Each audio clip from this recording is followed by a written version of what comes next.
యేసుక్రీస్తు ప్రభు వారి యొక్క శ్రేష్టమైన నామములో మరి కూడి చేరి వచ్చిన దేవుని పిల్లలని మీ అందరికీ నా హృదయపూర్వక వందనాలు. ప్రభు మిమ్మల్ని నిండారుగా దీవించునుగాక. దేవుని వాక్యాన్ని చదువుకుందాం. మరి వాస్తవానికి క్రిస్మస్ 25వ తారీఖే యేసు ప్రభు వారు పుట్టారని ఎక్కడ లేదు, కానీ బైబిల్లో చలికాలం అని రాయబడింది. ఏ కాలంలో? చలికాలంలో అని రాయబడింది. కనుక మరి కొద్ది నిమిషాలు, మరి ఇంకా మన ఎదుట ఇంకా 3 రోజులు ఉంది. మరి బుధవారం క్రిస్మస్ ఆరాధన కార్యక్రమం జరిగించబడుతుంది. కనుక ఈ దినం కూడా మరి యేసు ప్రభు వారు మరి క్రిస్మస్ దినాల్లో మనం ఎరగవలసినటువంటి కొన్ని వాక్య సత్యాలు మీకు జ్ఞాపకం చేయడానికి ఆశిస్తూ ఉన్నాను. రండి దేవుని వాక్యంలోనికి వెళ్దాం. లూకాసు వార్త 2వ అధ్యాయము. లూకాసు వార్త 2వ అధ్యాయము.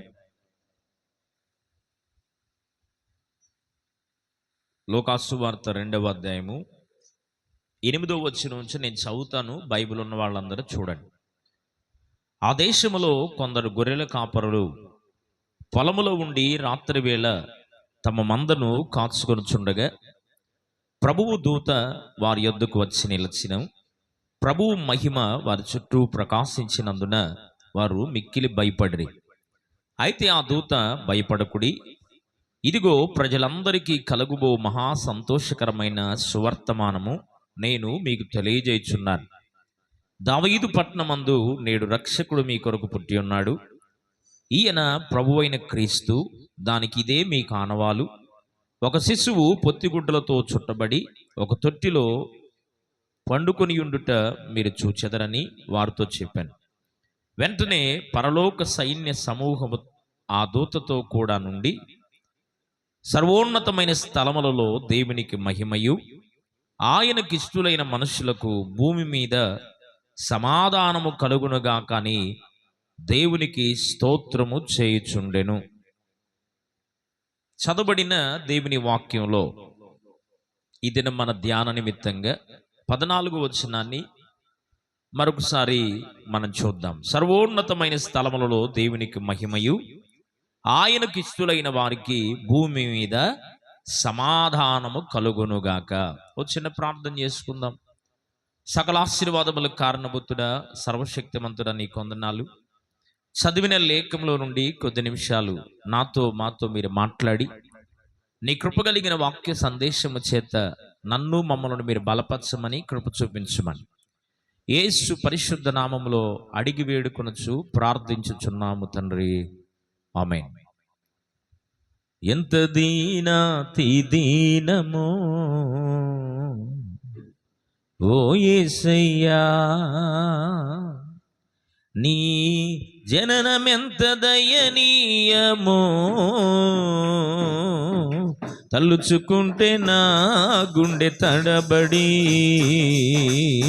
కరిగి తరిగి నీరవుచున్నది. ఎంత దీనాతి దీనమో ఓ యేసయ్యా,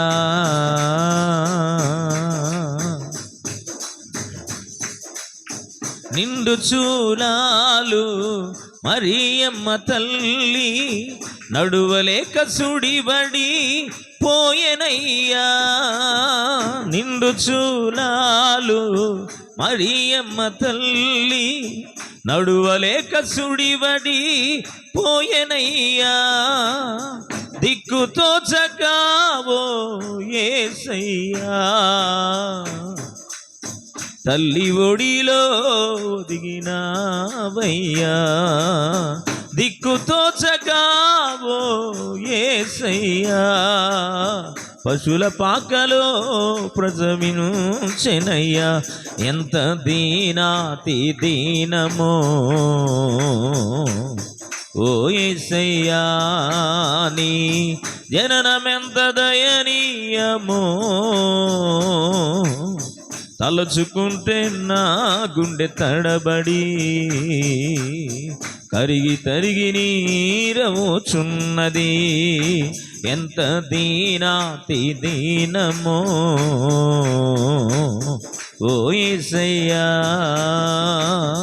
చల్లగాలిలో చోటు లేక నలుమూలలా చలి పుట్టెనయ్యా, చల్లగాలిలో చోటు లేక నలుమూలలా చలి పుట్టెనయ్యా, పసికందువై ఓ యేసయ్యా, తల్లి ఒడిలో దిగినావయ్యా, పసికందువై ఓ యేసయ్యా, తల్లి ఒడిలో ఒదిగినావయ్యా, ఎంత దీనాతి దీనమో ఓ యేసయ్యా, నీ జననమెంత దయనీయమో, తలుచుకుంటే నా గుండె తడబడి కరిగి తరిగి నీరమోచున్నది, ఎంత దీనాతి దీనమో ఓ యేసయ్యా.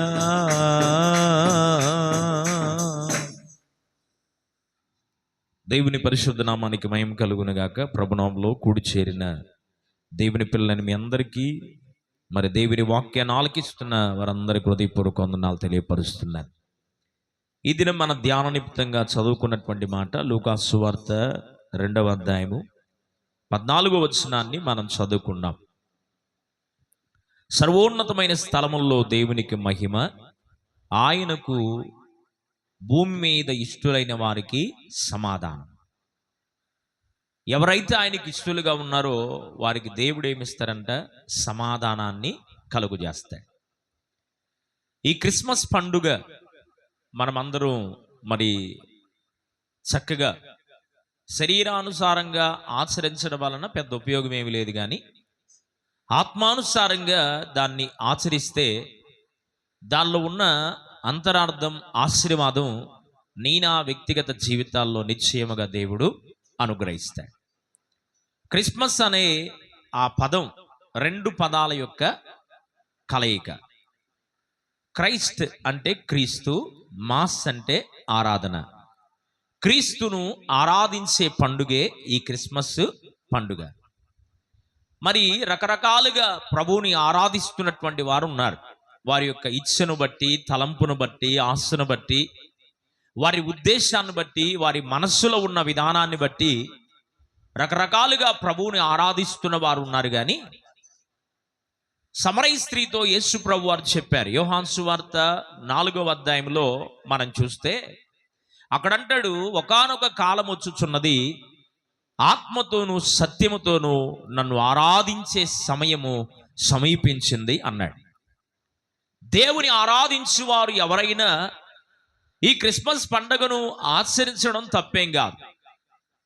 ప్రపంచంలో వర్గాలలో కానీ, కులాల్లో కానీ, మతాలలో కానీ, జాతులలో కానీ కొన్ని ప్రాముఖ్యమైనటువంటి పండుగలు మరి మన సహోదరులైనటువంటి హిందువులు వారికి ఉన్న సాంప్రదాయాన్ని, ఆచారాన్ని బట్టి కొన్ని పండుగలు అనుసరిస్తూ పాటిస్తున్నారు. అలాగే మన సహోదరులు ముస్లిం సహోదరులు వారికి ఉన్నటువంటి ఆచార సాంప్రదాయాన్ని బట్టి కొన్ని పండుగలను వారు ఆచరిస్తూ ఉన్నారు. ప్రపంచంలో కొన్ని పండుగలు కొన్ని కులాలకు మాత్రమే సంబంధించినవి. ప్రపంచంలో కొన్ని పండుగలు కొన్ని ప్రాంతాలకు మాత్రమే సంబంధించినవి. ప్రపంచంలో కొన్ని పండుగలు కొన్ని జిల్లాలకు, కొన్ని రాష్ట్రాలకు మాత్రమే, కొన్ని దేశాలకు మాత్రమే అవి సంబంధించినవి. అయితే క్రిస్మస్ పండుగ మనం ఆనందించదగినటువంటి విషయం ఏంటి అంటే ప్రపంచమంతటికి పండుగ. ఒకసారి గట్టిగా చప్పట్లు కొడుతూ దేవుని నామం మహిమపడదాం. హల్లెలూయా. రక్షకుండు దయించినాడట మన కొరకు పరమ రక్షకుండు దయించినాడట. ఎవరి కోసం? నీ కోసం, నా కోసం, మనందరి కోసం రక్షకుడు ఉదయించినాడు అంటే పుట్టినాడు. మునులు గాని, పురాతన కాలములో ఉన్నటువంటి పెద్దలు, భక్తులు, పరిశుద్ధులైనటువంటి వారు గాని వారు ఆశించారు, అయ్యా నీ రూపాన్ని మేము చూడాలి, నీవెలాగుంటావో నిన్ను మేము దర్శించాలి అని మానవుని సృష్టి కన్నా ముందుగానే దేవదూతలను ప్రభువు ఆరాధించడానికి, దేవుని స్తుతించడానికి, దేవుని ఘనమైన నామాన్ని గణపరచడానికి దేవదూతలను దేవుడు ఏర్పాటు చేసుకున్నాడు. మానవుని సృష్టి కన్నా ముందు ఏ సృష్టి ఉంది? దేవుని దూతల సృష్టి ఉంది. అందుకనే అవి ఆడా కాదు, మగా కాదు, దూత అని రాయబడింది అంతే వాక్యములో. ప్రభువు దూత, గాబ్రియేలు, మికాయేలు, ఇంకా కెరూపులు, సెరూపులు, ఇలాగున ఆరాధించబడుతున్నటువంటి వారు, దేవుని స్తుతించడానికి దేవుడు ఏర్పాటు చేసుకున్నటువంటి మరి దూతల సృష్టి. వారు కూడా ఏం ఆశించారు అంటే, నీ ముఖ దర్శనాన్ని ఒకసారి మేము చూడాలి అని ఆశిస్తున్నామయ్యా, కనుక నీ రూపాన్ని మేము చూడడానికి మాకెప్పుడు అవకాశం ఇస్తావని మన తండ్రి అయిన దేవుని వారి బ్రతిమలాడుతూ ఆరాధిస్తూ వచ్చారు. ఇప్పుడు ప్రభువుని అడిగినటువంటి వెంటనే ఆయన ఒక కాలం వచ్చింది, ఆ కాలములో నేనే మీకు సశరీరుడిగా ప్రత్యక్షపరచుకోబోతున్నాను అని దేవుడు చెప్పాడు. ఇప్పుడు దేవుని చెప్పిన మాటను ఆయన మనుషులు మాట తప్పుతారు కానీ జీవము కలిగిన దేవుడు ఏం తప్పేవాడు కాదు, మాట తప్పేవాడు కాదు. కీర్తనల పుస్తకము 146వ కీర్తన 6వ వచనంలో ఉంది, ఆయన ఎన్నడూ మాట తప్పనివాడు. మాట తప్పనటువంటి దేవుడు దేవదూతలకు ఇచ్చిన మాటను బట్టి తన స్వరూపములో తన పోలిక చొప్పున మనుషుని, నరుని ఏర్పాటు చేసుకున్నాడు. ఆదికాండ గ్రంథం 1వ అధ్యాయము 26, 27 వచనాల్లో మనం చూస్తే, ఆయన పోలికలో ఆయన స్వరూపములో తృణమాత్రుడైనటువంటి ఈ మనిషిని జీవము ప్లస్ ఆత్మను, జీవాత్మను ఊది మట్టిలో నుండి మహదైశ్వర్యము కలిగినటువంటి మానవుని దేవుడు ఏర్పాటు చేసుకున్నాడు. ఇప్పుడు మానవుని దేవుని ఏర్పాటు చేసుకున్న తర్వాత కొంత సంతోషం కలిగింది. ఈ మానవుడు ఆజ్ఞలు అతిక్రమించి పాపము చేసి ఏదైనా వనములో నుండి తోలివేయబడిన తరువాత ఓ వ్యక్తి ద్వారా పాపం ఈ లోకానికి ఎలా వచ్చిందో ఆ పాపము నుండి విడుదల కలుగు చేయడానికి కొరకై పవిత్రుడును, నిష్కల్మషుడును, నిందారహితుడును, పాపులలో చేరక ప్రత్యేకించబడిన ఓ వ్యక్తి కావాలి అని దేవుడు ఆశించి, మన సహోదరులు కూడా మరి శ్లోకాలు చదువుతూ ఓ దైవజనుడు చెప్పిన మాట నేను చెప్తున్నాను. నేనేం సాంస్క్రిట్ పండిట్ని కాదు, నాకు సంస్కృతం రాదు, కనుక నేనేమి పండిట్ కాదు, ఏందిరా శ్లోకాలు చెప్తున్నాడు అని అనుకోబాకండి. ఓ దైవజనుడు చెప్పిన మాట మీకు జ్ఞాపకం చేస్తున్నాను. ఓం కన్యకా సుతై నమః అంటారు.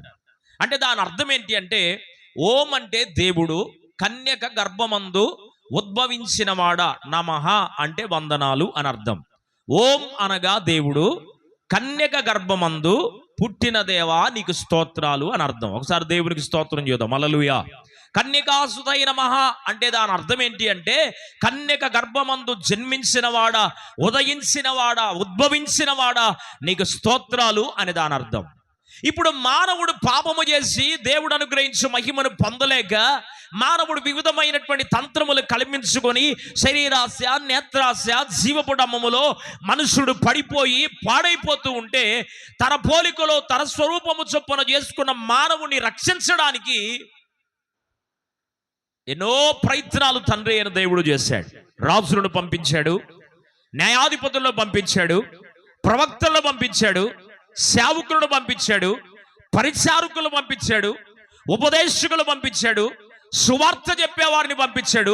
ఇంతమందిని పంపించిన వారి యొక్క జీవితాన్ని మార్చుకోవడానికి వారు ఇష్టపడలేదు. అందుకనే బలి అర్పణను ప్రభు తీసుకొచ్చాడు. బలి అన్న అర్పిస్తే ఒకవేళ అలాగైనా తెలుసుకుంటారేమో నా బిడ్డలని ఆదికాండ గ్రంథం, నిర్గమాకాండ గ్రంథం, సంఖ్యాకాండ గ్రంథం, లేవీకాండ గ్రంథం, ద్వితోపదేశ కాండాలలో ఈ 5 కాండాలలో ప్రాముఖ్యమైనటువంటి కొన్ని బలులను దేవుడు అనుమతింపజేశాడు. ఇది పాత నిబంధన.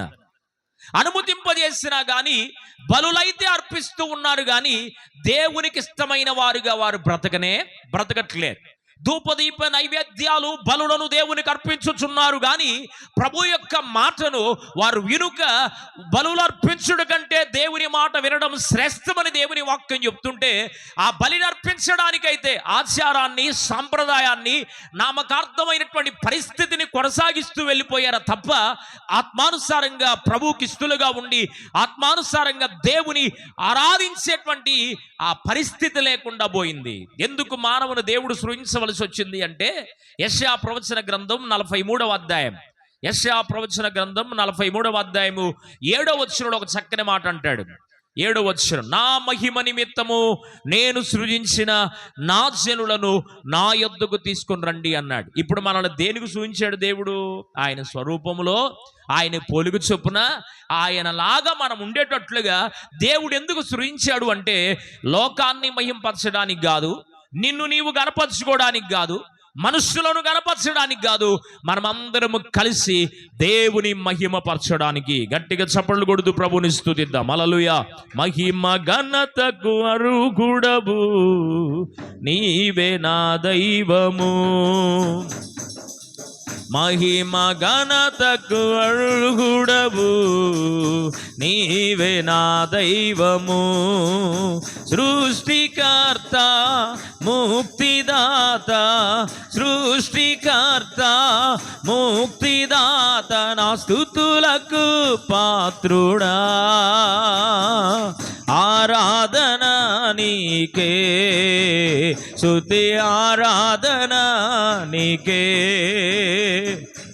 ఆరాధన నీకే, స్తుతి ఆరాధన నీకే, మహిమ ఘనతకు అర్హుడవు నీవే నా దైవము.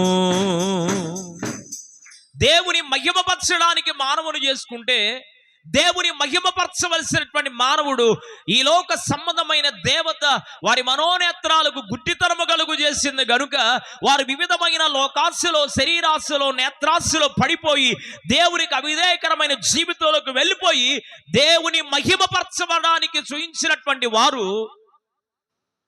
లోక సంబంధమైన ఆచారాన్ని, లోక సంబంధమైనటువంటి పద్ధతులను, లోకములో ఉన్నటువంటి మనుష్యులను, లోకములో ఉన్న దేవుడు మొట్టమొదటి ఆజ్ఞలో భూమి మీద గాని భూమి క్రింద గాని దేని ఆకారాన్ని నీవు మొక్కకూడదు, పూజించకూడదు, నమస్కారము చేయకూడదని దేవుని వాక్యం సెలవిస్తూ ఉంటే ఏది దేవుడు చేయొద్దు అని చెప్పాడో దాన్నే మానవుడు అనుసరిస్తూ ఆరాధిస్తూ ముందుకు వెళ్ళిపోతున్నాడు. ఈ ముందుకు వెళ్ళిపోతున్నటువంటి ఈ సందర్భంలో దేవునికి బాధ కలిగింది. ఎంతమందిని నేను స్వార్థ చెప్పడానికి పంపించిన పెద్ద ఉపయోగం ఏమి కనబడలేదు కనుక నాకు ఒక్కగానొక్కడైన నా ప్రియమైన కుమారుణ్ణి నేను పంపించాలి అనుకున్నాడు. అదే క్రిస్మస్ పండుగ. దేవునికి స్తోత్రం. హల్లెలూయా. కన్యక గర్భమందు యేసు ప్రభువారు జన్మించడానికి ప్రధానమైనటువంటి కారణం ఏంటి అంటే మన యొక్క ఆయన పోలికలు, ఆయన స్వరూపములో ఆయన పోలికను, ఆయన స్వరూపాన్ని మనం కోల్పోయాం కనుక ఫిలిప్పీ పత్రికలు ఉంటుంది, వివిధమైన తంత్రముల చేత ఆయన పోలిక స్వరూపాన్ని మనం కోల్పోయాం కనుక మరలా తిరిగి తన స్వరూపము పోలిక మనకి ఇవ్వడానికి మొదటి ఆదాము ద్వారా పాపము లోకంలోకి వస్తే ఈ పాపం అనే బానిసత్వపు కాడిలో నుండి మనల్ని విడిపించడానికి కడపటి ఆదాముగా యేసు ప్రభు వారి లోకానికి రావాల్సి వచ్చింది. దేవునికి మహిమ కలుగునుగా. హల్లెలూయా. యేసు ప్రభు వారు వచ్చినటువంటి ఆ శుభ సందర్భాన్ని మత్తయి గారు రాశారు, మార్కు గారు రాశారు, యోహాను గారు రాశారు, అలాగే లూకా గారు కూడా రాస్తూ వచ్చాడు. మన ధ్యానములో మనం చదువుకున్నాం, దావీదు పట్టణమందు నేడు రక్షకుడు మీ కొరకు పుట్టి ఉన్నాడు. ఈయన ప్రభు అయిన యేసు, ఈయన రక్షకుడు. యేసు అనే పదానికి అర్థం ఏంటంటే రక్షించేవాడు లేక రక్షకుడు. అందుకనే భక్తులు యేసు ప్రభు వారి యొక్క జనన వృత్తాంతాన్ని గూర్చి వారి యొక్క మనస్సుకు తోచినట్లుగా దేవుడు వారిని ప్రేరేపించినట్లుగా వాక్యానుసారంగా మరి చాలా మంది భక్తులు క్రిస్మస్ ఆరాధనకు సంబంధించినటువంటి గొప్ప గొప్ప పాటలు పాడి కీర్తిస్తున్నటువంటి వారిని కూడా మనం చూస్తూ ఉన్నాం. ఆ పాటల్లో కొన్ని పాటలు మనం నేర్చుకుని కూడా ప్రభుని మనమును ఆరాధించడానికి ప్రభు కృప చూపించాడు. Praise the lord. హల్లెలూయా. అయితే ఈ దినం మన ధ్యాన నిమిత్తంగా చదువుకున్నటువంటి ప్రాముఖ్యమైనటువంటి మాట, దేవుడు పుట్టడం ఒక విషయమైతే, విశేషమైతే దేవుడు సర్వోన్నతమైనటువంటి స్థలములలో దేవునికి మహిమ, ఆయనకిష్టులైన వారికి భూమి మీద సమాధానము అన్నాడు. దేవుని వాక్యంలో మనం జ్ఞాపకం చేసుకుంటే జీసస్ జన్మించాడు, యేసు ప్రభువారు పుట్టాడు అన్నది ఓ చరిత్ర అంతే, అవునా కదా? యేసు ప్రభువారు పుట్టాడు అనడానికి కొన్ని వేల కొలది వందల కొలది రుజువులు ఉన్నాయి. వాటిలో ప్రాముఖ్యముగా యేసు ప్రభువారు మరి దేవుని వాక్యములో పాత నిబంధన గ్రంథములో చెప్పినట్లుగా కుగ్రామమా ఎఫ్రతా బెత్లెహేమ నువ్వు ఏమాత్రము తీసిపోవు అని దేవుడు వాగ్దానము చేసినట్లుగా చిన్న గ్రామమైన బెత్లెహేములో యేసు ప్రభువారు పుట్టాడు. ఇప్పుడు ఆయన పుట్టిన స్థలములో రాత్రి కూడా దైవజనులు చెప్పారు కదా, పశువుల పాక లేదు, ఏం లేదంటే అక్కడ పశువుల పాక లేదు, ఆయన ఇల్లు సత్రం అని చెప్పాడు. పశువుల తొట్టిలో పడుకోబెట్టారు యేసు ప్రభునని చెప్పారు. ఇప్పుడు ఆ పశువుల తొట్టిలో యేసు ప్రభు వారిని పరుండబెట్టిన ఆ స్థలములో బెత్లెహేములో ఓ గొప్ప మందిరం ఆ స్థలంలో కట్టబడింది. ఆ స్థలములో ప్రభువుని అనేకులు వెళ్ళి యెరూషలేము యాత్రలో వెళ్ళి వారు దర్శించి ప్రభుని స్తుతిస్తూ వస్తున్నారు. దేవునికి మహిమ కలుగునుగా. హల్లెలూయా.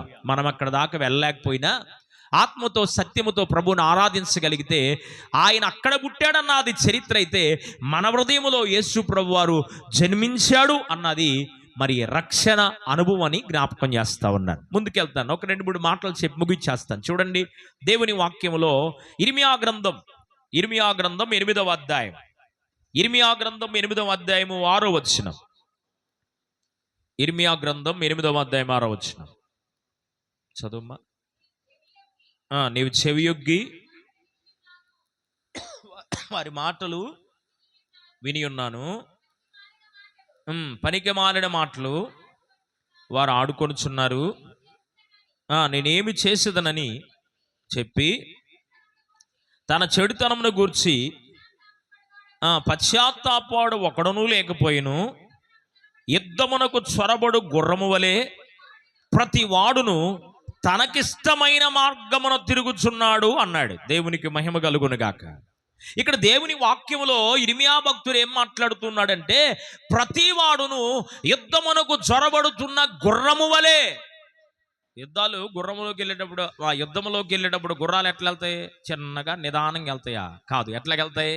చాలా వేగంగా. అసలు గుర్రం అంటేనే వేగానికి సాదృశ్యం కదా.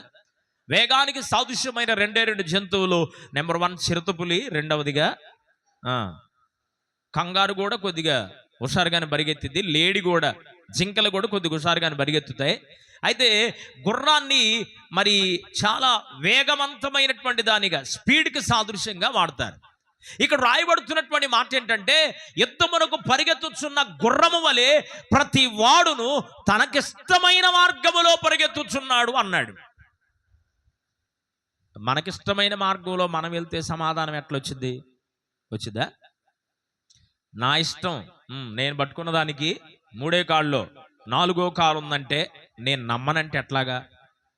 నేను పచ్చడే తిన్నాను కాబట్టి పచ్చడే ముందు లోకంలో, మాంసం కూర లేదంటే ఎట్లాగా? నేను ఆకుకూరలే తిన్నాను కాబట్టి కూరగాయలు అనేవి లేవు అంటే ఎట్లాగా? దేని రుచి దాన్ని తిన్నవాడికి అర్థమైద్ది.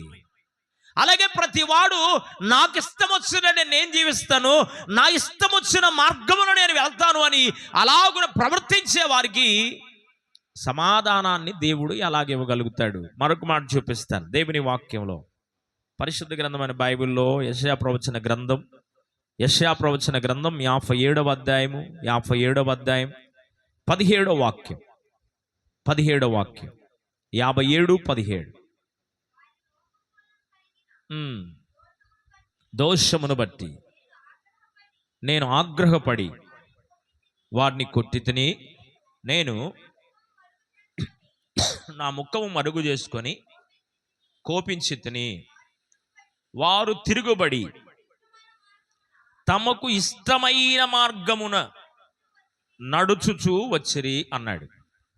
ఇక్కడ కూడా యెషయా ప్రవక్త ద్వారా ప్రభువు బాధపడుతూ మాట్లాడుతున్న మాట ఏంటంటే, వారు నా మీద తిరుగుబడి వారికి ఇష్టం వచ్చిన మార్గములో నడుస్తున్నారు. దేవుని మార్గములో నడిస్తే సమాధానం, గాని వారికి ఇష్టం వచ్చిన మార్గములో నడిస్తే సమాధానాన్ని దేవుడు ఎలాగిస్తాడు? చూద్దాం ఇంకో మాట. యెహెజ్కేలు గ్రంథం 20వ అధ్యాయం, యెహెజ్కేలు గ్రంథం 20వ అధ్యాయము 7వ వచనం. యెహెజ్కేలు గ్రంథం 20వ అధ్యాయం 7వ వచనం.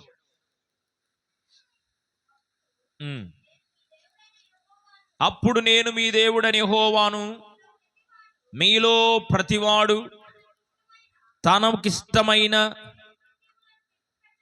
హేయ కృత్యములను విడిచిపెట్టవలెను, ఐగుప్తుల విగ్రహములను పూజించుట చేత మిమ్మును మీరు అపవిత్రపరచుకొనకుండవలెను నేను ఆజ్ఞాపించితిని అన్నాడు. ఇక్కడ కూడా మనం చూస్తే వాళ్ళకు దేవునికి అయిష్టమైనటువంటి కార్యాలను చేస్తూ దేవునికి ఇష్టమైనటువంటి జీవితం జీవించగా వారు కూడా వారికి ఇష్టమైన మార్గములో వెళ్ళిపోతున్నట్లుగా దేవుని వాక్యములో మనం గమనించగలం. న్యాయాధిపతుల గ్రంథం 17వ అధ్యాయం, న్యాయాధిపతుల గ్రంథం 17వ అధ్యాయం 6వ వచనాన్ని చదువుదాం. న్యాయాధిపతుల గ్రంథం 17వ అధ్యాయం 6వ వచనం. ఆ దినములలో ఇశ్రాయేలులకు రాజు లేడు, ప్రతివాడును తన తన ఇష్టానుసారంగా ప్రవర్తించుచున్నాడు అన్నాడు వాక్యంలో. ఇర్మియా ద్వారా ప్రభు మాట్లాడుతున్న మాట ఏంటంటే ప్రతివాడు తనకిష్టమైన మార్గములో వెళుతున్నాడు. ఎలా వెళ్తున్నాడంట? యుద్ధమునకు జ్వరబడుచున్న గుర్రము వలె తనకిష్టమైన మార్గంలో వెళుతున్నాడు అని రాయబడింది. యెషయా ప్రవక్త మాట్లాడుతున్నాడు, ప్రతివాడు దేవుని పైన తిరుగుబాటు చేసి తనకిష్టమైన మార్గములో వెళుతున్నాడు అన్నాడు. యేస్కేలు ప్రవక్త మాట్లాడుతూ కూడా హేయమైన కృత్యములను చేస్తూ దేవునికి అసహ్యమైన అవిధేయకరమైనటువంటి కార్యాలను వారు జరిగిస్తూ వారికి ఇష్టమైన మార్గములో వెళ్ళిపోతున్నారు అన్నాడు. ఇక్కడ న్యాయాధిపతుల గ్రంథంలో కూడా మాట్లాడుతున్నాడు, ప్రతివాడు వారి యొక్క ప్రవర్తనను కాపాడుకోకుండా వారికి ఇష్టం వచ్చినట్లుగా వారి మనస్సుకు దోచినట్లుగా వారు ప్రవర్తిస్తూ వెళ్ళిపోతున్నారు అన్నాడు. ప్రసంగి గ్రంథం 3వ అధ్యాయం, ప్రసంగి గ్రంథం 3వ అధ్యాయము 1వ వచనం. ప్రసంగి గ్రంథం 3వ అధ్యాయం 1వ వచనం. ప్రతిదానికి సమయం కలదు, ఆకాశము క్రింద ప్రతి ప్రయత్నానికి సమయం కలదు, పుట్టుటకు చచ్చుటకు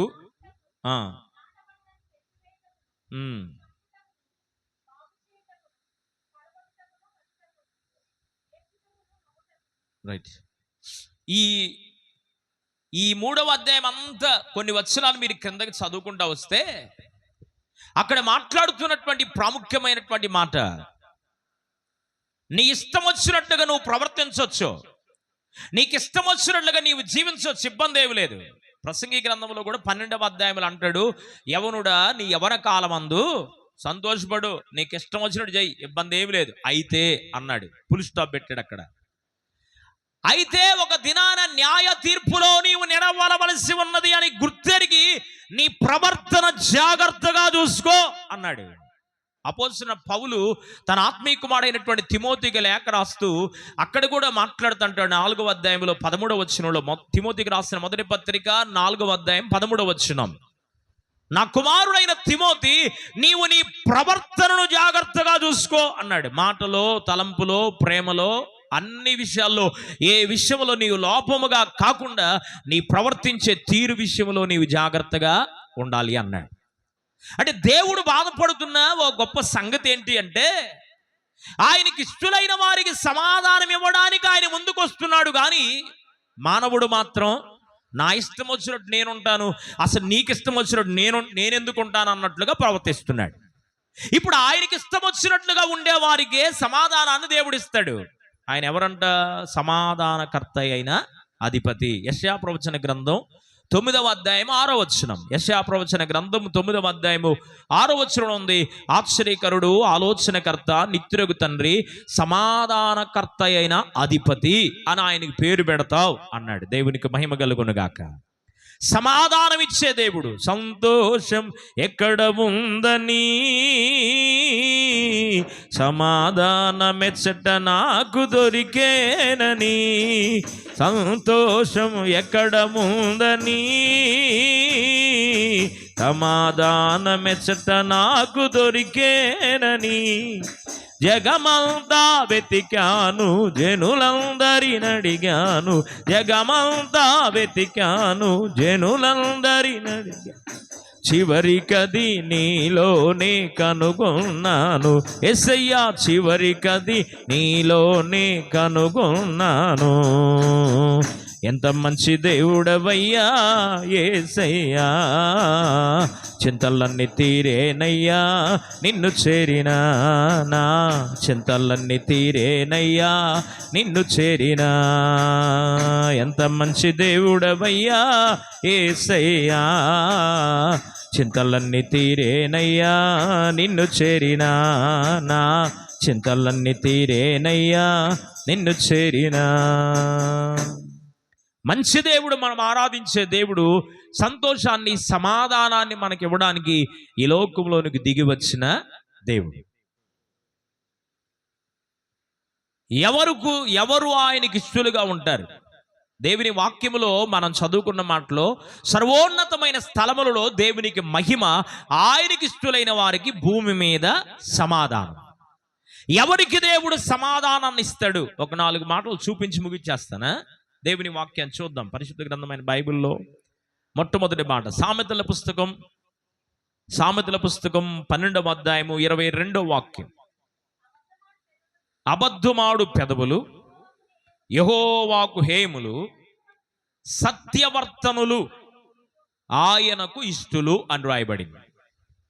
చదవద్దు కానీ రిఫరెన్స్ రాసుకునేవాడు రాసుకోండి. నెహెమ్యా గ్రంథం 9వ అధ్యాయం 13వ వచనం, నెహెమ్యా గ్రంథం 9వ అధ్యాయం 13వ వచనం, కీర్తన గ్రంథం 26 3వ వచనం, 37వ కీర్తన 3వ వచనం, సామెతల గ్రంథం 3:3, ఎఫెసీ పత్రిక 6:14, యోహాను 4:14, యోహాను రాసిన మొదటి పత్రిక 3వ అధ్యాయం 18వ వచనం.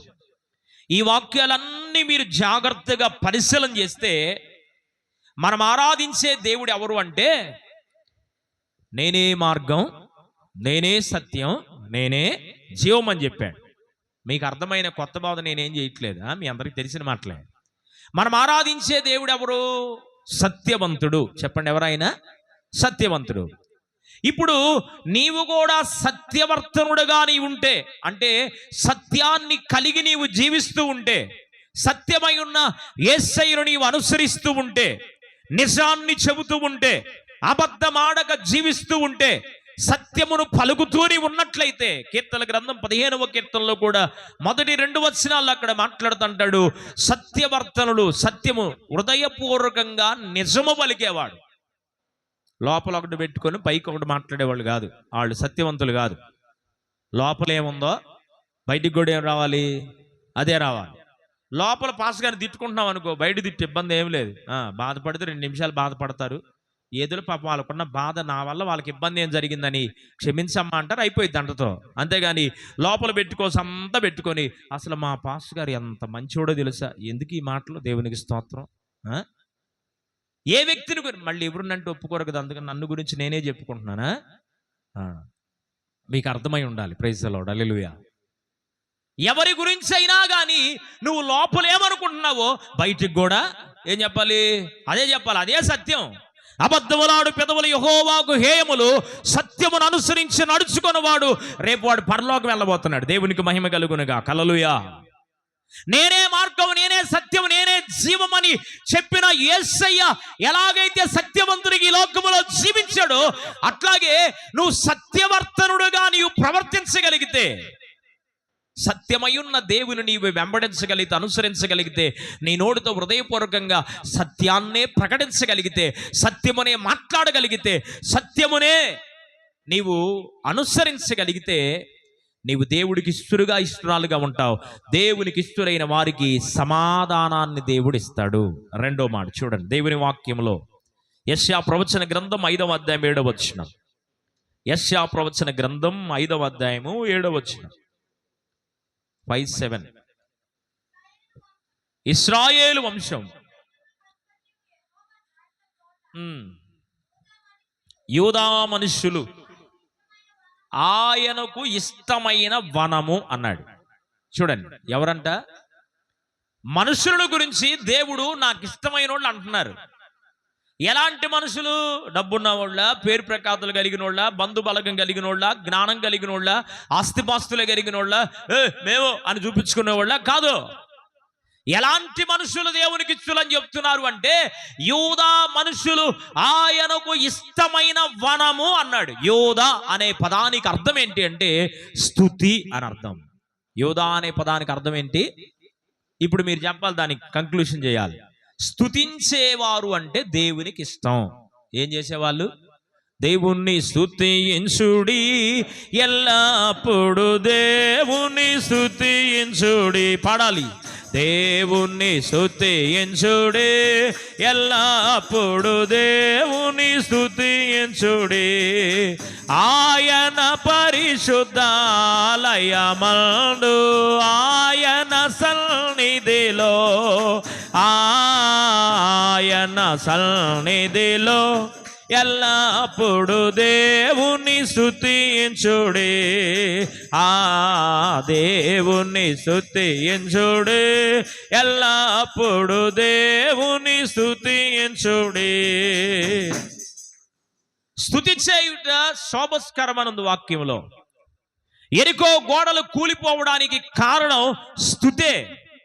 వాళ్ళు యుద్ధ నైపుణ్యత కలిగినటువంటి వారు కాదు. వాళ్ళు ఏ విధమైన ఆయుధాలు ఎరికో గోడను కూల్చడానికి ఉపయోగించలేదు, కానీ కేవలం స్తుతి చేశారు. దైవజనులు బెర్గ్మన్స్ గారు ఒక పాట రాశారు, ఇప్పుడు పాడను కానీ ఆయన పాట రాస్తే ఆ సందర్భం ఏమి రాశారంటే, స్తుతించిన సాతాన్ పారిపోతాడు, కునికితే తిరిగి వస్తాడు, స్తుతించి పాడి ఆరాధించేదం, స్తుతుల శక్తితో ప్రభువుని ఆరాధిద్దాం. స్తుతిస్తే సాతాను పాడిపోతాడు. ఆన్లైన్లో కొంతమంది మొఖాలు ఎట్టు పెట్టుకుంటారు, గొరుక్కుంటూ ఉంటారు. ఎందుకు ఏ గొరుక్కుంటారో, పైకి మాత్రం ఎదురు రంగానే అందరూ పక్క వెళ్ళంగానే. ఎందుకంత బాధ? ఆ గొనుక్కోవటం వల్ల ఎవరు వస్తున్నారు నీలోకి? చెప్పాలి. ఎవరు వస్తున్నాడు? సాతాను కూడా వస్తున్నాడు. వాడు రావటం వల్ల నీ హృదయం ఏమవుతుంది? పాడైపోతుంది. ఒక్క మాట నువ్వు అనాలనుకొని తీర్మానం చేసుకొని ఒక్క మాట ఎదురు వ్యక్తుల గురించి నువ్వు మాట్లాడితే ఈడేం చేస్తున్నాడంటే, ఒక్క మాటగా నాకు అవకాశం ఇచ్చావుగా, నేను వచ్చేసిన లోనకి 15 మాటలు అంటున్నాడు. దేవునికి స్తోత్రం. ఒక్క మాట నువ్వు అనడానికి అవకాశం నీ నోటిని కట్టేసుకుంటే, ఎదురు అనకుండా ఉంటే, ఎదుటోడికి అవకాశం ఇవ్వకుండా ఉంటే, సాతానికి అవకాశం ఇవ్వకుండా ఉంటే, వాడు నీ లోపలికి రాడు.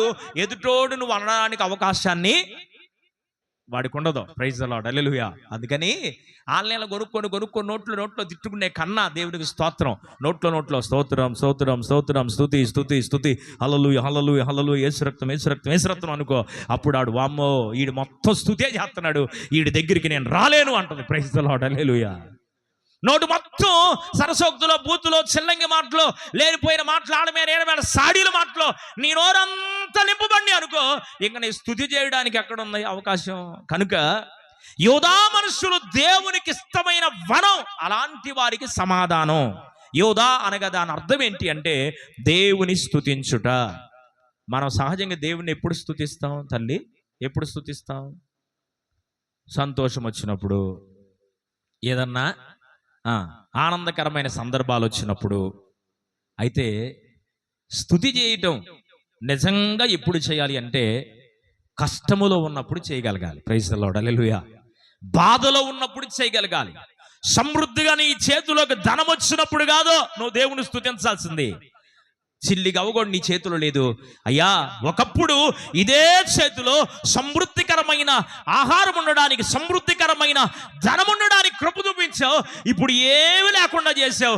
నువ్వు మరలా ఇవ్వగలిగిన దేవుడు అని నాకు తెలుసయ్యా, నీకు స్తోత్రం అని చెప్తే ఈ చేతిని నిండారుగా దేవుడు దీవిస్తాడు. కొట్టుగట్టికి చెప్పట్లు దేవునికి మహిమ కలుగును గాక. కొరత కలిగిన స్థితిలో దేవుని స్తుతించాలి. ఆత్మీయంగా దిగజారిపోయిన సమయంలో దేవుని స్తుతించాలి.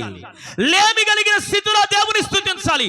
సమృద్ధి ఉన్నప్పుడు, ఆశీర్వదించినప్పుడు, సంతోషం ఉన్నప్పుడు, ఏదో మేలో ప్రభు సన్నిధిలో జరిగినప్పుడు కాదు దేవుని స్తుతించాలని. అప్పుడు కన్నా ప్రాముఖ్యంగా దేవుడు ఎప్పుడు సంతోషిస్తాడు అంటే నీ శ్రమలలో నీవు ఏడవబడుతున్నప్పుడు, నీవు శ్రమ పడుతూ ఉన్నప్పుడు, నీవు శోధించబడుతూ ఉన్నప్పుడు. మా ఓడికి ఉద్యోగం వచ్చింది దేవుని స్తోత్రం అంటాం, కానీ మా ఓడికి ఉద్యోగం పోయింది దేవుని స్తోత్రం అంటామా? అనలేము. అలాంటి సమయంలో కూడా ఎందుకు పోయిందో నీకు స్తోత్రం అయ్యా, ఎందుకు తీసేసావో నీకు స్తోత్రం అయ్యా. నేనేదన్నా ఒక ఫెయిల్యూర్ నా జీవితంలో నేను అనుకున్నది కాక ఎదురైన పరిస్థితుల్లో నేనేమనుకుంటాను అంటే, ఒకవేళ ఇది ఇస్తే నీకు మహిమ రాదేమోనయ్యా, నాకు మహిమ వచ్చిందేమో, అందుకని దీన్ని బ్రేక్ చేసావు, దీనికన్నా ఉన్నతమైనది నాకు ఇస్తావని నేను నమ్ముతాను. Praise the lord. హల్లెలూయా. నీ జీవితంలో కూడా అంతే. దేవుడు యోబు ఆస్తంతా పోయిందా లేదా? ఒకే దినాన 10 మంది బిడ్డలు చనిపోయారు. ఒకే దినాన శత్రువులు తన పరివారందరూ చంపేశారు. ఒకే దినాన తన పశువుల మందలు, ఎడ్ల మందలు, ఆహారం అంతటిని తీసుకెళ్ళిపోయారు. ఒకే దినాన సర్వమును కోల్పోయిన ఒకే మాట అన్నాడు యోబు. మొదటి అధ్యాయంలో 21వ వచనం అనుకుంటే అక్కడ మీరు చూస్తే, యోబు గ్రంథం మొదటి అధ్యాయం 21వ వచనంలో, యెహోవా ఇచ్చెను, యెహోవా తీసుకొని పోయెను, ఆయన నామమునకు స్తుతి కలుగునుగాక. Praise the Lord. హల్లెలూయా. ఎవరైనా 10th పాస్ అయితే కూటం పెడతారు, అవునా? 10th మంచి జయం వస్తే కూటం పెడతారు. 550 మార్కులు వచ్చినాయి, అందుకని నేను కూటం పెట్టాను. ఇట్టటి వాళ్ళు చాలా మందిని చూసాం మనం. దేవునికి స్తోత్రం. నాకు తెలిసిన ఒక తమ్ముడు ఉన్నాడు, 10th ఫెయిల్ అయ్యాడు. అన్నిట్లో 90 అబోవ్ వచ్చినాయి, ఒక్క దానిలోనే 33 మార్కులు వచ్చినాయి. పాప వాడికి ఆ సబ్జెక్ట్ రాదు, అయినా చాలా ప్రయాసపడ్డాడు. 33 వచ్చినాయి.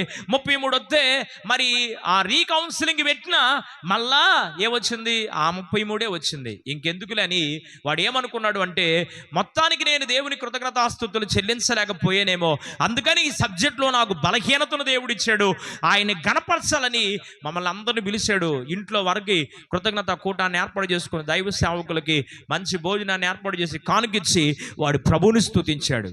సాక్ష్యం చెప్పమంటేనో వాడు ఏం చెప్తున్నాడు అంటే, అందరూ 10th పాస్ అయితే కూటం పెడతారు, నేను ముందు చెప్పలేదు. వాడు ముందు కూటం అంటే కృతజ్ఞత కూటంలేనా రండి అన్నాడు.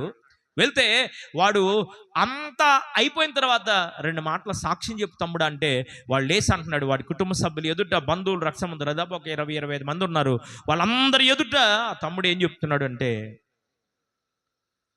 అందరూ 10th పాస్ అయితే కూటం పెడతారు, కానీ నాకు 10thలో ఒక సబ్జెక్టు పోయింది. రీవాల్యుయేషన్కి నేను అవకాశము ఇచ్చాను, పెట్టుకున్నాను, కానీ రీవాల్యుయేషన్లో కూడా ఏమొచ్చిందంటే 33 మార్కులని మరలా తిరిగి ఆన్సర్ నాకు ఇచ్చారు. కనుక నేను మొత్తానికి దేవుని విషయంలో దేవుని స్తుతించడం లేదేమో అని ఈ కృతజ్ఞత కూటాన్ని ఏర్పాటు చేసుకున్నాను. కూటాన్ని ఏర్పాటు చేశాడు. దేవునికి స్తోత్రం. తర్వాత నెక్స్ట్ టైం రాశాడు. ఇప్పుడు హైదరాబాద్లో మరి 70,000 రూపాయలు 80,000 రూపాయలు శాలరీ తీసుకుంటా మంచి ఉద్యోగాన్ని తమ్ముడుకు దేవుడు ఇచ్చాడు. చప్పట్లు కొడుతూ ప్రభు నామయం పడతాం. హల్లెలూయా. ఆయనను గణపరిచే వారిని నిశ్చయముగా నా దేవుడు గణపరిచి చూపిస్తాడు. Praise the lord. హల్లెలూయా. కనుక దేవుని సేవకునికి ఏం చెప్తున్నానంటే, నీవు స్తుతిస్తే ఎవరైతే దేవుని కష్టములో, నష్టములో, శ్రమలో, ఆపదలో, ఇరుకులో, ఇబ్బందులో దేవుని స్తుతించే అనుభవాన్ని కలిగి ఉంటారో అట్టి వారి జీవితాలకు ఆ సమస్యలు, ఆ శోధనలు, ఆ శ్రమలో, ఆ ఆటంకములో కూడా దేవుడు ఏమి ఇవ్వగలగడంటే సమాధానాన్ని కలుగు చేయగలడు. దేవునికి మహిమ కలుగును గాక. 3వ మాట చూపిస్తాం దేవుని వాక్యంలో. సామెతల గ్రంథం 11వ అధ్యాయం 20వ వచనం. సామెతలు 11:20. మూర్ఖ చిత్తులు, యెహోవాకు హేయులు, యథార్థముగా ప్రవర్తించేవారు ఆయనకు ఇష్టలు. ఎట్లుండాలంటే మనం చెప్పాలి, యథార్థంగా ఉండాలి, యథార్థమైనటువంటి ప్రవర్తన కలిగి ఉండాలి. మందిరములో ఎలాగున్నామో ఇంటి దగ్గర కూడా అట్లే ఉండాలి, పని చేసే దగ్గర కూడా అట్లే ఉండాలి, ఇరుగు పొరుగులతో మాట్లాడేటప్పుడు కూడా అట్లే ఉండాలి. నువ్వు ఎక్కడున్నా ఎట్లా ఉండాలంటే, నిన్ను చూస్తున్నది ఎవరు చూస్తున్నారు? నిన్ను నన్ను. ఇప్పుడు మీ ఎదురు నేను పెద్దగా అరిసి వాక్యం చెప్పి నా ప్రశాంత్కి ఇంటికి వెళ్ళిపోయిన తర్వాత నా జీవితం వేరుగుందనుకో, మీరేమో నన్ను వచ్చి చూడరు. నా పైన నాయకులుగా ఉన్నవారు నన్ను చూడలేరు, కానీ గంపన్న కన్నుతో నన్ను చూస్తున్న నా దేవుడు ఒక ఆయన ఉన్నాడు. Praise the lord. హల్లెలూయా. ఆయన ఎవరు అంటే చూచుచున్న దేవుడు. పిల్ల అనుకుంటుందంట, పాలు తాగుతా, నేను తాగుతున్న సంగతి ఎవరికి తెలియదులే అనుకుంటుందంట.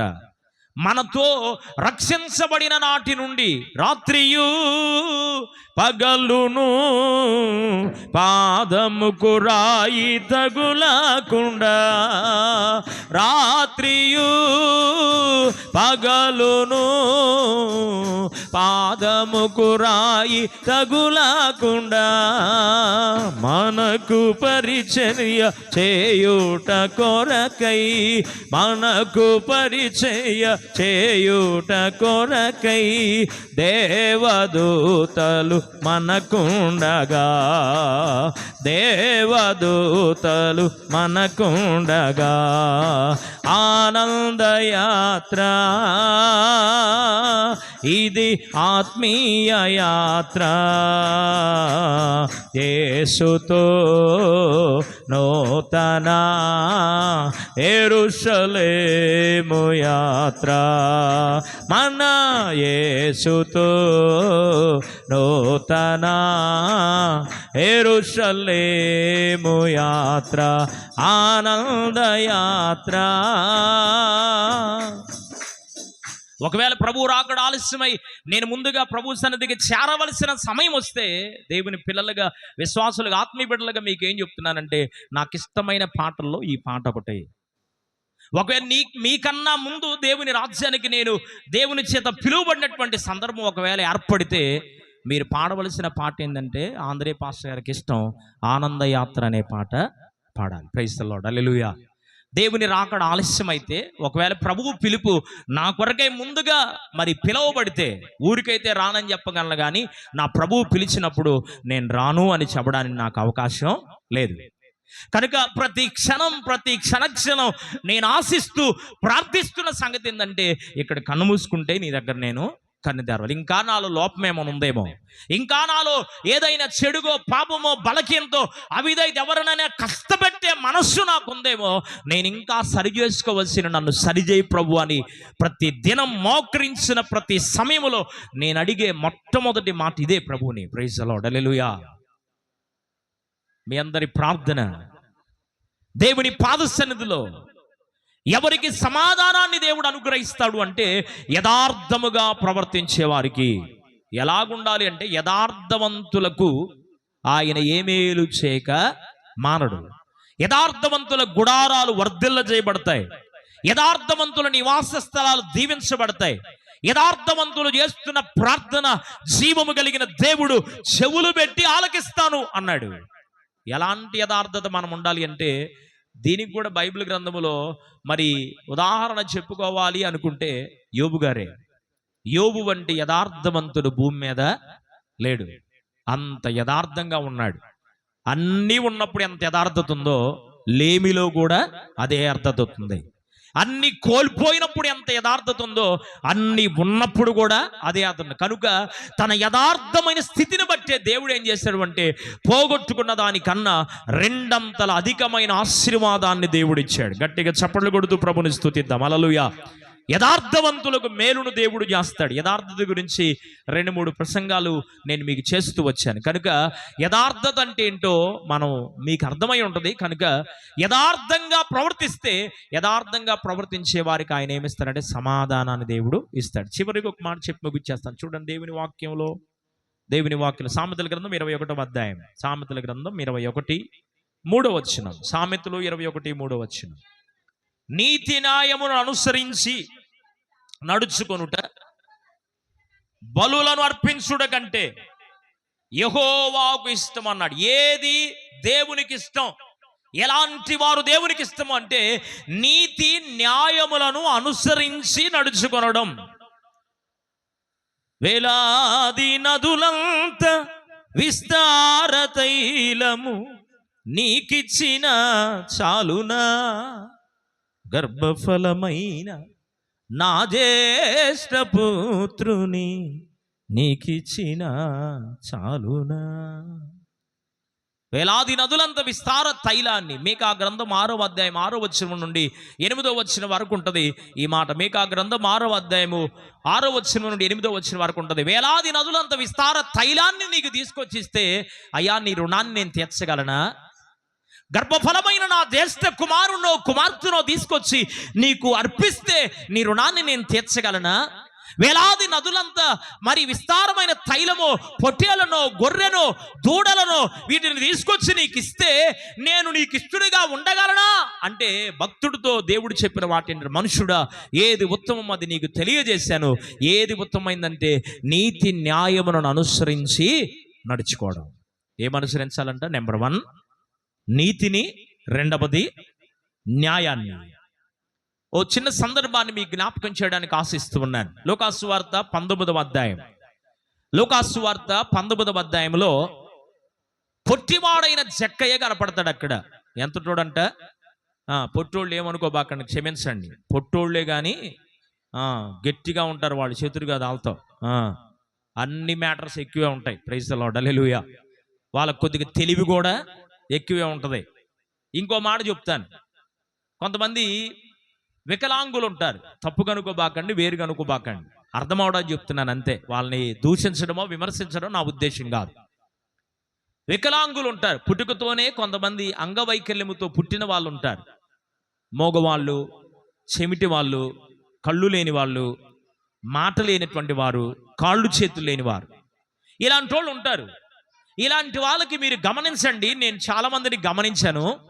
అలాంటి వారిలో ఏదో ఒక లోపం ఉందేమో కానీ వాళ్ళకి లోపానికి తగిన అమితమైన జ్ఞానాన్ని దేవుడిచ్చి ఉంటాడు. దేవునికి మహిమ కలుగునుగా, హల్లెలూయా. లోపం ఉందేమో కానీ లోపము కన్నా మిన్నగా వారు ఎక్కువ తెలివితేటలు కలిగిన వారిగా దేవుడు వారికి అమితమైన జ్ఞానాన్ని ఇస్తాడు. ఇచ్చిన వారు నాకు తెలిసిన వాళ్ళు ఉన్నారు, అందుకని చెప్తున్నాను మీకు.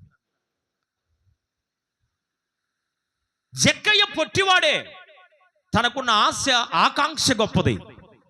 వాస్తవానికి ఎరుకో మార్గము గుండా యేసు ప్రభు వారు వస్తున్నారన్న సంగతి ఇతనికి వినబడంగానే మరి అన్యాయంగా పన్నులు, ఇన్కమ్ ట్యాక్స్ కలెక్టర్, పన్నులు వసూలు చేసేటువంటి ఉద్యోగాన్ని చేస్తున్న ఈయన తన పాత జీవితాన్ని, ఆస్తిపాస్తులు ఉన్నాయి కానీ ఏమి లేదు ఆయనకి, ఏమి లేదంట, సమాధానమే లేదు. అన్నీ ఉన్నాయి, భార్య ఉంది, పిల్లలు ఉన్నారు, కుటుంబం ఉంది, చెప్పుకోవడానికి డబ్బులు ఉన్నాయి, అన్నీ ఉన్నాయి కానీ తనకు అస్సలు లేదు. అదేంటి అంటే సమాధానం లేదు. సమాధానం లేదు కనుక ఎవరో చెప్పారు, సమాధానకర్త అయిన దేవుడు ఈ మార్గము గుండా వస్తున్నాడయ్యా అని చెప్పగానే ఆ యేసు ప్రభు వారి యొద్దనున్న సమాధానాన్ని నేను కూడా పొందుకోవాలని తన ఇంట్లో వాళ్ళకి తెలియదు, తన తోటి అధికారులకు తెలియదు, తన ఆఫీసులో వాళ్ళకి తెలియదు, ఎవరికి తెలియదు. కానీ ఎవరికి తెలియకుండా రహస్యంగా మేడి చెట్టు ఎక్కి కూర్చున్నాడు. ఎక్కడం కూడా భలే చెట్టు ఎక్కాడు తెలుసా. ఏ చెట్టు ఎక్కాడు? ఆ మార్గం ఏం చెట్లు లేవా? ఆ మార్గంలో, ఎరుకో మార్గంలో ఎక్కువగా కనబడే చెట్లు ఏంటంటే అంజూరపు చెట్లు ఉంటాయి. ఏ చెట్లు? అంజూరపు చెట్లు ఉంటాయి. మన ప్రాంతంలో అయితే ఎక్కువగా కనబడే చెట్లు, ప్రతి ఇంట్లో కనబడే చెట్టు ఏంది? యాప చెట్టు లేని ఇల్లు పెద్దగా ఉండదు మన భారతదేశంలో. యాప చెట్టు ప్రతి ఇంట్లో ఉంటది కనుక ఆ ప్రాంతాల్లో అంజూరపు చెట్టు లేకుండా ఉన్న ఇల్లు అసలు ఉండదు. ఆ మార్గం అంతలో కూడా నీడనివ్వడానికి అనేక రకాలైన చెట్లు ఉన్నాయి కానీ ఈయన తన జీవితం ఎట్లా ఉందో జీవితానికి తగిన చెట్టు ఎక్కి కూర్చున్నాడు. ఏ చెట్టు అంట? మేడి పండు చూడ మేలిమయ్యుండు, పొట్ట విప్పి చూడ పురుగులుండు అన్నాడు. చూడడానికి బంగారపు కలర్లో, బిస్కెట్ కలర్లో ఉంటుంది. నేను కూడా తిన్నాను మేడి పండ్లు. జాగ్రత్తగా చూసుకొని తినాలి అవి తినేటప్పుడు. కనుక మేడి చెట్లు విస్తారంగా పెరుగుతుంది, పెద్ద చెట్టుగా మానుగా పెరుగుతుంది. చిన్న చిన్న ఆకులు ఉంటాయి, ఆ కాండానికే కాయలు వస్తాయి. అది మేడి చెట్టు యొక్క ప్రత్యేకత. ఈ మేడి చెట్టు ఎక్కి కూర్చున్నాడు. పెద్ద చెట్టు కదా, మరి ఎక్కాడు పాపం, ఇబ్బంది పడి మొత్తానికి ఎక్కి కూర్చున్నాడు. పొట్టివాడు గట్టివాడు అవడం వల్ల తనకున్న ఆశ, ఆకాంక్ష, అభిలాషను బట్టి ఎక్కి కూర్చున్నాడు. ఎవరిని చూడడానికి? యేసు ప్రభువుని చూడగోరి. ఎవరిని చూడటానికంట? దేవుణ్ణి చూడాలని ఆశ, తపన తనకుంది. ఎందుకు దేవుణ్ణి చూడాలనుకున్నాడు అంటే ఎన్నిటినో చూశాడు, అనుభవించాడు కానీ తన జీవితంలో సమాధానం అనేది తనకి లేదు. ఎందరినో చూచాడు కానీ వారి ద్వారా కరెక్ట్ ఆన్సర్ తనకు రాలేదు. తనకున్న పేరును బట్టి, ప్రఖ్యాతను బట్టి ఏదైనా చేయగలిగిన సమర్థత తనకుంది కానీ అవేవి తనకు సమాధానం ఇవ్వలేకపోయినాయి. అందుకని ఎవరిని చూడాలనుకున్నాడు? యేసయ్యను చూడగోరి అనుంది వాక్యంలో. లూకాసు వార్త 19వ అధ్యాయంలో యేసయ్యను చూడగోరి ఆయన చూడడానికి మేడి చెట్టు ఎక్కాడు. యేసు ప్రభు వారు ఆ మార్గం గుండా వచ్చాడు. వచ్చి కరెక్ట్గా మేడి చెట్టు ఎక్కినటువంటి జక్కయ్య ఏ చెట్టు ఎక్కాడో ఆ చెట్టు కింద ఆగిపోయాడు. జన సమూహాలందరూ అనుకుంటున్నారు ఇది పెద్ద చెట్టు కదా, అటుపక్క ఇటుపక్క ఉన్నాయేమో ఆ రోడ్డుకి, ఆ దారిలో నీడగా ఉంది కదా. పాపం యేసుప్రభు వారు ఇప్పుడు దాకా కొన్ని కిలోమీటర్లు నడిచి వచ్చాడు కాబట్టి ఏమైనా శరీర రూపాన్ని దాల్చి ఉన్నాడు కనుక, మనలాగే మనుషుడు కనుక, మనలాగే మానవ జీవితంలో ఉన్నాడు కనుక ఆయన ఒకవేళ అలసిపోయాడేమో, నడవలేకపోతున్నాడేమో అని ప్రజలు అనుకున్నారు. ఆగిపోయారు ఆయన ఆగంగాల్నే. అయితే మేడి చెట్టు దగ్గర ఆగిన కారణం ఆయనకి మాత్రమే తెలుసు, జక్కయ్యకి కూడా తెలియదు. మేడి చెట్టు దగ్గర ఆగాడు. ఆశ్చర్యకరమైన సంగతి ఏంటంటే పైకి చూశాడు. పైకి చూసి, జక్కయ్య త్వరగా చెట్టు దిగిరా అయ్యా, నీ ఇంటికి నేను వస్తాను అన్నాడు. గట్టిగా చప్పట్లు కొడుతూ దేవుని నామం మహిమపడదాం. హల్లెలూయా. మనం అనుకుంటాం కొన్ని పరిస్థితుల్లో దాక్కునే పరిస్థితులు వస్తాయి. కొన్నిసార్లు ఎవ్వరూ లేనటువంటి అపాయకరమైనటువంటి పరిస్థితులు వస్తాయి. ఎవరికైనా చెప్పుకుంటే ఎగతాళి పాలైపోతామేమో. ఎవరికి చెప్పుకోవాలి నా ఇంట్లో సంగతి, ఎవరికి చెప్పుకోవాలి నా సంగతి అని కొన్నిసార్లు దాగుకొని మరుగు చేయబడినటువంటి కొన్ని స్థలాల్లోకి అట్లాగ వెళ్ళిపోతాం మన పరిస్థితిని బట్టి. అలాంటి పరిస్థితిలో ఎవరు నిన్ను చూచినా చూడకపోయినా, ఒకవేళ ఇన్ కేస్ దైవజనుడిగా నాకు తెలిసినా తెలియకపోయినా, మిమ్మల్ని పట్టించుకున్నా పట్టించుకోపోయినా, మిమ్మల్ని చూస్తున్న దేవుడు ఒక ఆయన ఉన్నాడు. దేవునికి మహిమ కలుగును గాక. మీ పరిస్థితిని చూస్తున్నవాడు, మీ స్థితిని చూస్తున్నవాడు, మీ గతిని చూస్తున్నవాడు, మీరెందుకు అవమాన భారముతో ఉన్నారో, ఎందుకు కృంగిపోతున్నారో, ఎందుకు మరుగైన ఆ స్థలములోకి మీరు వెళ్ళిపోతున్నారో, ఎందుకు ముఖాన్ని ప్రజలకు మరుగు చేసుకుంటున్నారో, మీ పరిస్థితులు స్థితిగతులు ఎరిగిన దేవుడు ఒక ఆయన ఉన్నాడు అని చెప్తున్నాను. దేవునికి మహిమ కలుగునుగా. హల్లెలూయా.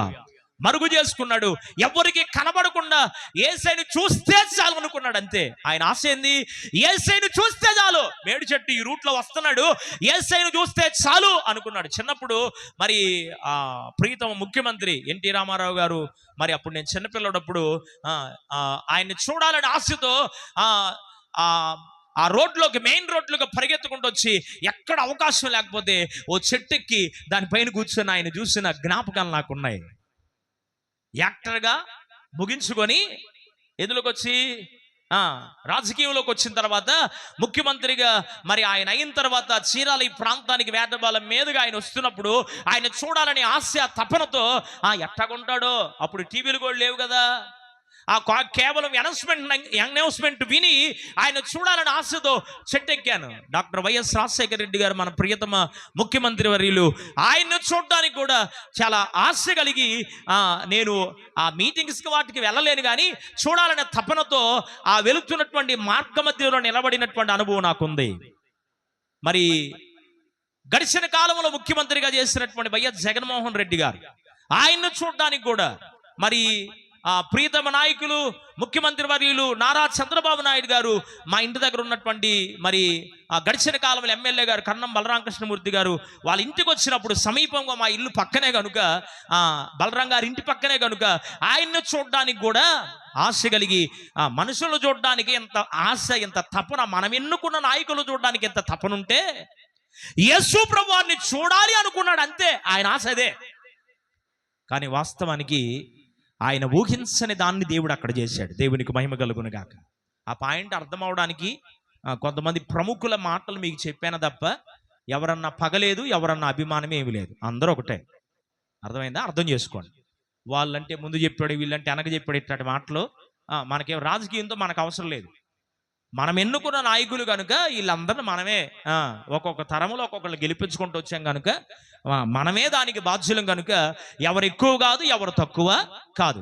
కనుక యేసు ప్రభుని చూడాలని ఆశతో ఎక్కాడు. కానీ యేసు ప్రభు అయితే అక్కడికి వచ్చి, నన్ను చూడాలని ఆశ నీకు హృదయంలో ఉంది, ఎవరికైనా చెప్పాడా యేసు ప్రభుని చూస్తానని? వాళ్ళ భార్యకి చెప్పాడా, పిల్లలకి చెప్పాడా, కుటుంబానికి చెప్పాడా, ఎవరికైనా చెప్పొచ్చాడా నేను యేసు ప్రభుని చూడటానికి వెళ్తానని? ఎవరికి చెప్పలా. దేవునికి మహిమ కలుగును గాక. కానీ మనుష్యుడు పై రూపాన్ని చూస్తాడు, కానీ నా యేసయ్య హృదయ అంతరంగాల్ని చూసే దేవుడు. అంతరంగములో ఉన్న జక్కయ్య మనస్సాక్షిని చూశాడు. అక్కడికి వచ్చి పైకి చూసి అన్నాడు, జక్కయ్య తొందరగా దిగిరాయ్యా, నీ ఇంటికి నేను వస్తాను. దేవుని నమ్మడం నీతి, దేవుని మార్గాన్ని అనుసరించడం నీతి. అబ్రహాము దేవుని నమ్మిన. గలతీ రాసిన పత్రిక 3వ అధ్యాయం 6వ వచనం ఉంది. గలతీ పత్రిక 3వ అధ్యాయం 6వ వచనం ఉంది. అబ్రహాము దేవుని నమ్మెను, అది అతనికి నీతిగా ఎంచబడిను. ఇప్పుడు దేవుడు ఎప్పుడైతే పిలిచాడో ఆశ్చర్యం వేసింది. నేను చూడాలన్న సంగతి నాకు తప్ప ఇంకెవరికి తెలియదే, నా పేరు కూడా ఈయనకి అర్థమైపోయిందే. దిగొచ్చాడు గబగబా. అందరూ అనుకుంటున్నాడు, ఇదేంది వాడు పెద్ద పాప అయితే, పాపుల్లోనే ప్రధాన పాప అయితే వాడి ఇంటికి వెళ్ళి బస చేస్తానంటున్నాడు ఏంది, అక్కడ ఉంటానంటున్నాడు ఏంది, మీ ఇంటికి వస్తానంటున్నాడు ఏంది అని అనుకుంటున్నాడు. ఎవడి బలకీర్తలు వాళ్ళకు ఉంటాయి. ఎవరు నీతిమంతులు, ఎవరు పరిశుద్ధులు, ఎవరు పరిపూర్ణులు లేరు. ఆయనే మిమ్మల్ని పరిపూర్ణుడు చేసేదాకా మీరు పరిపూర్ణుడు కాలేరు అని పేతురు పత్రిక 5వ అధ్యాయంలో, మొదటి పత్రిక 5వ అధ్యాయం 10వ వచనంలో తానే మిమ్మల్ని సంపూర్ణ చేస్తాడు అని వాక్యంలో ఉంది. కనుక ఎవరికైనా ఏదో ఒక బలహీనత ఖచ్చితంగా ఉంటుంది. అయితే ఆ బలహీనతను జయించడానికి శక్తినివ్వని ప్రభువుని అడుగుతూ ముందుకు కొనసాగాలే తప్ప నాకు నేను కానీ నీకు నీవు కానీ మనుషులో ఉన్న బలహీనతలు చూస్తే మనుషులు ఎవరిని గౌరవించలేం. మనం మనుషుల్లో కూడా ఉండలేం, అరణ్యంలో బ్రతకాల. అంత కరెక్ట్గా మనం ఉండే పని అయితే. కనుక ప్రతి మనుషులో బలహీనత ఏదో ఒకటి ఉంటుంది. ప్రయత్నం చేస్తున్నాం, బలహీనత లేకుండా ఉండడానికి ప్రయత్నం చేస్తున్నావు. కనుక మనిషికి సహజంగా కనబడేది ఏంటి? ఇప్పుడు నేను తెల్ల చొక్కా వేసుకొని వచ్చాను. ఇప్పుడు ఈ తెల్ల చొక్కాలో ఒకవేళ పెన్ను పెట్టుకుంటే, నాకు పెన్ను పెట్టుకుని అలవాట్లేదు, నేను ఏం చదివేలే, డిగ్రీనా ఏం చదవలేదు కాబట్టి పెన్ను పెట్టుకుని అంత అఫీషియల్గా ఉండాల్సిన అవసరం ఏముంది? ప్రభువు దీన సేవకుడు కాబట్టి ఏదోలే వానాకాలపు చదువు చదివేను, ఏదో దేవుడు సేవకుడు చేశాడు, సేవ చేస్తున్నా, దేవుని స్తోత్రం. అందుకని పెద్దగా పెన్ను పెట్టుకుని అఫీషియల్గా కనపడాలి, నోనో ఏం అక్కర్లా. ఆయన దగ్గర దీనుడిగా బ్రతికితే చాలు. ప్రైజ్ ది లార్డ్, హల్లెలూయా. ఇప్పుడు ఈ పెన్ను పెట్టుకున్నాను, పెన్ను ఒకవేళ నాకు తెలియకుండా ఇంకొక ఎక్కింది అనుకో, చూస్తున్నా మీకేం కనపడిద్ది? నా తెల్ల చొక్కా కనపడదు. ఏం కనపడిద్ది? చెప్పరే అమ్మా, నేనేం అనుకోలే, చెప్పండి ఏం కనపడుద్ది? తెల్ల చొక్కానే కనపడుద్దా మీకు? అమ్మా మీ నోట్లో పంచదార పోయ్యా, తెల్ల చొక్కే కనపడుద్దా? కాదు. ఏం కనపడుద్ది? చొక్కాకైనటువంటి ఇంకు మరకే కనపడిద్ది, అంతేనా? ఇప్పుడు మానవ లక్షణం ఏంటి అంటే మొత్తం బాగున్నా మొత్తం కనపడదు.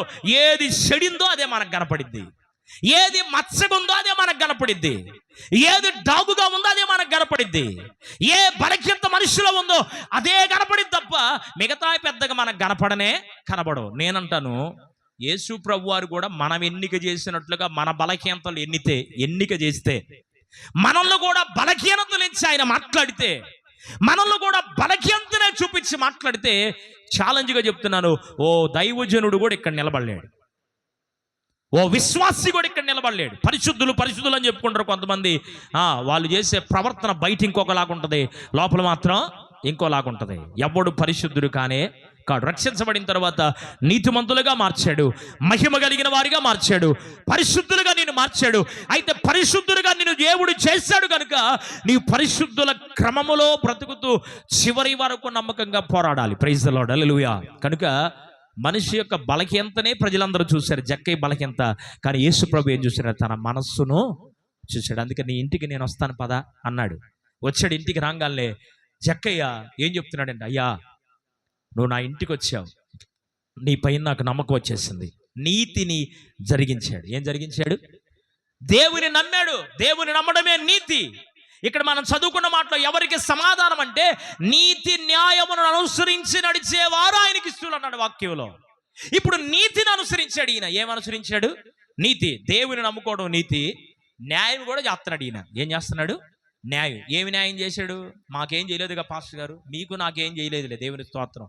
చేయాల్సింది ఏమన్నా ఉంటే మన పైన నాయకులు చేయాలి, చేయాల్సింది ఏమన్నా ఉంటే మీరు నాకు చేయాలి, నేను మీకు చేయాలి, మనందరికి దేవుడు చేయాలి. దేవునికి మహిమ కలుగునుగా, హల్లెలూయా. అంతేగా? ఇక ఏ మనుషులు మనకేం చేయలేరు. కనుక న్యాయాన్ని జరిగించాడని ఎలా చెప్తున్నానంటే, దేవుణ్ణి నమ్ముకున్నాడు. ఇంట్లోకి రాగాలే నా ఇంట్లోకి వచ్చేసావు. కొంతమంది అంటారు, మా ఇంట్లోకి వచ్చావు కానీ మా ఒంట్లోకి రాబాక. ఎక్కడికి రావద్దంట? ఇంట్లోకి వచ్చేవులే. యేసు ప్రభు అంటే అంత ఇష్టమో తెలుసా? ఒక ఆమె అంటుంది, అసలు దేవుళ్ళందరిలో ఆయన కూడా భలే ఇష్టం అయ్యా, నాకు ఉపయోగం ఏముంది? భక్తుడైన దావీదు అన్నాడు, నా దేవుడు అన్నాడు. ఏ దేవుడు అంట? నా దేవుడు. అందరిలో దేవుడు కాదు, నా దేవుడు అన్నాడు. ఇప్పుడు జక్కయ్య అంటున్నాడు, నా దేవుడు అయిపోయాడు, నేను దేవుడు నమ్మేసుకున్నా. ఇప్పుడు చెప్తున్నాను వినండి అని. ఏం చెప్తున్నాడు అంటే, నా దేవుని నేను నమ్ముకున్నాను కనుక నా ఆస్తిలో సగము బీదలకిచ్చుచున్నాను అన్నాడు. ఒకసారి గట్టిగా చప్పట్లు కొట్టొచ్చుగా. మీ ఆస్తి ఏమన్నా రాసి ఇవ్వమన్నామా? కొట్టి గట్టిగా, దేవునికి స్తోత్రం కొట్టాలి గట్టిగా. మీ ఆస్తి పాస్తులు మేము అడగట్లేదుగా. జక్కయ్య ఆస్తి రాసిచ్చాడని చెప్తే మీ ఆస్తి అంతా నాకు మినిస్ట్రీకి మా పెద్దయ్య గారికి రాసిచ్చినట్టు ఫీల్ అయిపోతారేంది? దేవునికి మహిమ కలుగును గాక. అమ్మ, మీ ఆస్తులు మీ దగ్గర ఉన్నాయంటే. జక్కయ్య ఏం చేశాడంట? ఎప్పుడైతే దేవుణ్ణి చేర్చుకున్నాడో, ఎప్పుడైతే యేసయ్యని నమ్మాడో, అతని ఆస్తిలో సగము బీదలకు రాసిచ్చాడు. ఇప్పుడు అంటున్నాడు, అయ్యా, నేను ఎవని యొద్దైనా అన్యాయముగా దేనినైనా తీసుకొని ఉంటే ఏమొచ్చింది ఆయనకి? పశ్చాత్తాపం. ఏమొచ్చింది ఆయనకి? నేను తప్పు చేశాను, నాలో పొరపాటు ఉంది, నేను కరెక్ట్ పర్సన్ కాదు, ఇప్పుడు దాకా నేను కరెక్ట్ అనుకున్నాను, కానీ ఐఎమ్ నాట్ కరెక్ట్, నేను కరెక్ట్ కాదు, నేను ఖచ్చితమైన వ్యక్తిని కాదు అని తెలుసుకున్నాడు.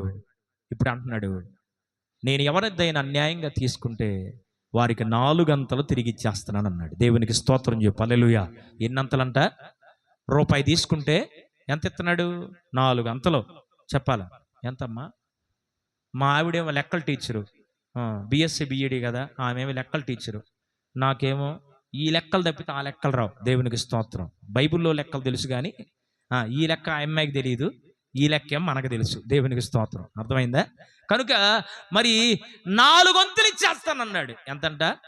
4 రెట్లు, 4 వంతులు ఇచ్చానన్నాడు. అప్పుడు ప్రభు అంటున్నాడు, ఇతడును అబ్రహాము కుమారుడే అన్నాడు. ఇతడు అబ్రహాము కుమారుడయ్యా. ఇతని ఇంటికి ఏమొచ్చిందంటే సమాధానం వచ్చింది అని చెప్పాడు. దేవునికి మహిమ కలుగునుగా, హల్లెలూయా. అబ్రహాము సమాధానాన్ని పొందుకున్నాడు కనుక ఇతడు అబ్రహాము కుమారుడిగా మార్చబడ్డాడు కనుక ఇప్పుడు జక్కయ్య కూడా ఒకప్పుడు సమాధానం లేదు, ఇప్పుడు తనకున్నదంతా 0 అయిపోయింది. సగమేమో బీదలకు ఇచ్చాడు, సగమేమో 4 రెట్లు ఎవరి దగ్గర తీసుకుంటే వాళ్ళకి ఇచ్చాడు. ఇప్పుడు 0గా నిలబడ్డాడు ప్రభు దగ్గర, ఏమి లేని వాడుగా నిలబడ్డాడు.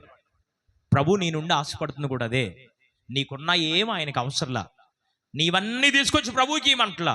నీవు ఖాళీ హృదయముతో ప్రభు దగ్గర నిలబడితే నీవు చాలు. యేసయ్యకి ఎవరు చాలు?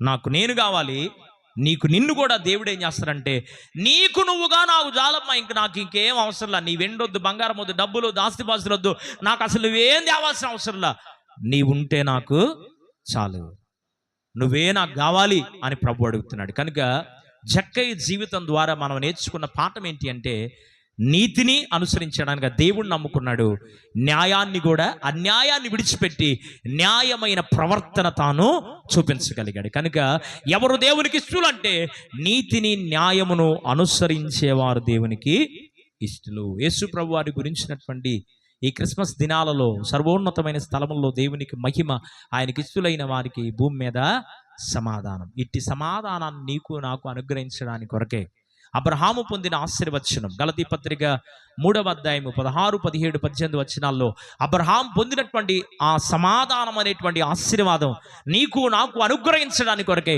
మన కొరకై శాపమైపోయాడు, మన కొరకై శిలువమాను పైన ఆయన తనను తాను బలి అర్పణగా అర్పించుకున్నాడు. నిజమైన క్రిస్మస్ ఏంటి అంటే యోహాను రాసిన మొదటి పత్రిక 3వ అధ్యాయం 3వ వచనం ఉంది, ఆయన నీ కొరకు నా కొరకు సశరీరుడిగా ఈ లోకములో పవిత్రుడుగా నీ కొరకు నా కొరకు ప్రత్యక్షమవ్వడమే నిజమైన క్రిస్మస్. కనుక యేసు ప్రభువారు ఈ లోకంలో పుట్టాడు అన్నది ఒక మిస్టరీ, ఓ చరిత్ర అయితే నా హృదయములో జన్మించాడు అన్నది రక్షణ. నీ కొరకు జన్మించాడనేదే సువార్త. 3 మాటలు వినండి. యేసు ప్రభువారు ఈ లోకములో పుట్టాడు అన్నది చరిత్ర, ఇది మిస్టరీ, ఓ చరిత్ర. నా హృదయములో జన్మించాడు అన్నది రక్షణ, సాల్వేషన్. యేసు ప్రభువారి పుట్టుక ఓ చరిత్ర, యేసు ప్రభువారి పుట్టుక రక్షణను తీసుకొచ్చింది. యేసు ప్రభువారు నీలో జన్మించాడనేది నువ్వు నమ్మి ప్రభువును సొంత రక్షకుడిగా అంగీకరించడమే సువార్త. ఇదే గాస్పెల్, ఇదే సువార్త. అందుకని ప్రభు చెప్పాడు మత్తయి సువార్త 20వ అధ్యాయం 28వ అధ్యాయం 20 వచనం అంటాడు, మీరు సర్వ సృష్టికి వెళ్ళి సకల జనులకు సువార్తను ప్రకటించండి. ఏం ప్రకటించాలి? ప్రకటింతును నీ సువార్తను సకల జనులకు సహనముతో. పాడాలి. ప్రకటింతును నీ సువార్తను సకల జనులకు సహనముతో సత్యవాక్యము ధ్యానించుచు సమయములందు అసమయములందు సమయములందు అసమయములందు. మూలవాక్యములు మనం చదువుకున్నాం.